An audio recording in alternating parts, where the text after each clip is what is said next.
Merhaba arkadaşlar. Atölyemde Neler Var serisinin ikinci videosu olarak atölyemde kullanmış olduğum Yihua marka 878D model sıcak hava tabancasını ve Havya istasyonunu inceleyeceğim. Hazırsanız hadi gelin başlayalım. Arkadaşlar, öncelikle ürünü almak isteyenler ve merak edenler için boyutlarından bahsedeyim. İstasyonun eni 10 santim, yüksekliği yaklaşık 14 santim, derinliği ise 15 santimdir. Havya tutacağına baktığımızda havya tutacağının eni 7 santim,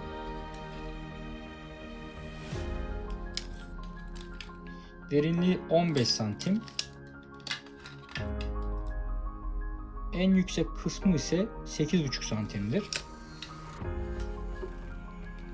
Sıcak hava tabancasının uzunluğuna baktığımızda ise 24 santimdir.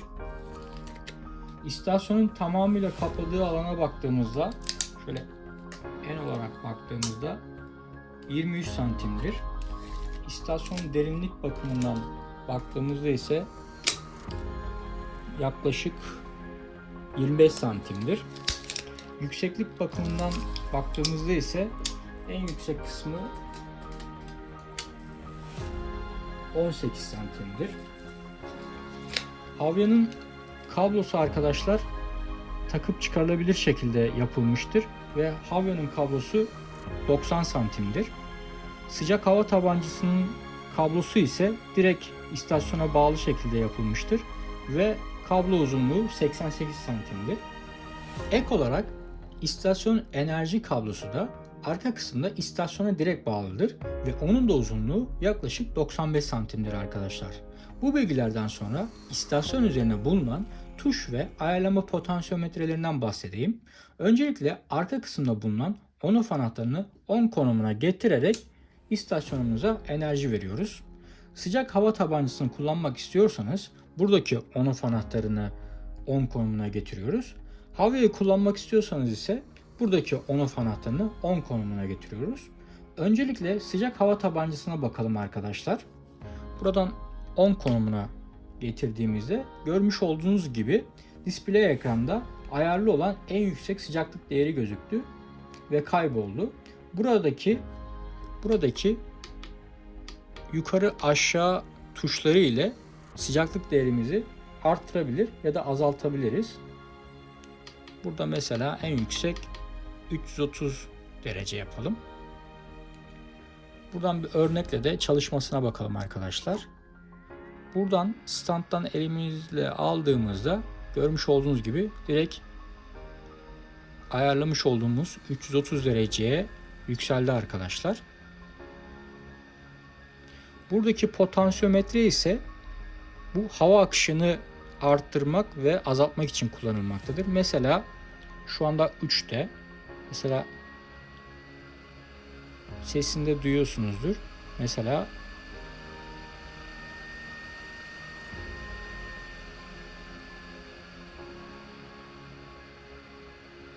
bu şekildedir. Sıcak hava tabancasını yerine koyduğumuzda ise görmüş olduğunuz gibi sıcaklık değeri hızlı bir şekilde düşmektedir. Biraz sonra göreceksiniz arkadaşlar. 100 derecenin altına geldiğinde ise sıcak hava tabancası direkt kendini durdurmaktadır. Şimdi 150 derecelere geldi.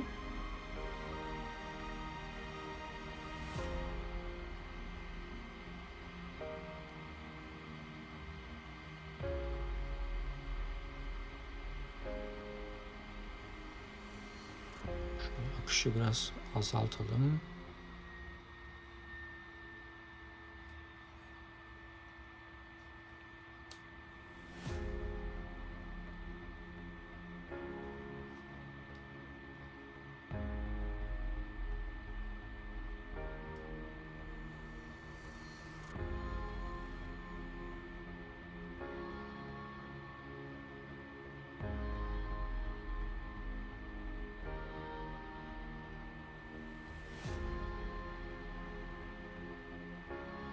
Evet, görmüş olduğunuz gibi 100 dereceye geldiğinde direkt çalışmasını otomatikmen durdurdu arkadaşlar.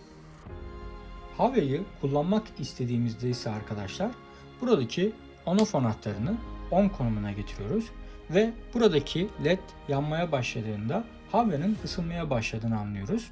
Havya'nın sıcaklık değeri analog olarak bu potansiyometre üzerinden ayarlanmaktadır arkadaşlar. Burada görmüş olduğunuz display ekranda sadece sıcak hava tabancasının sıcaklık değeri gözükmektedir. Şöyle bir Havya'nın ısınmadığına bir bakalım. Görmüş olduğunuz gibi arkadaşlar kısa bir zamanda ısındığını görüyoruz.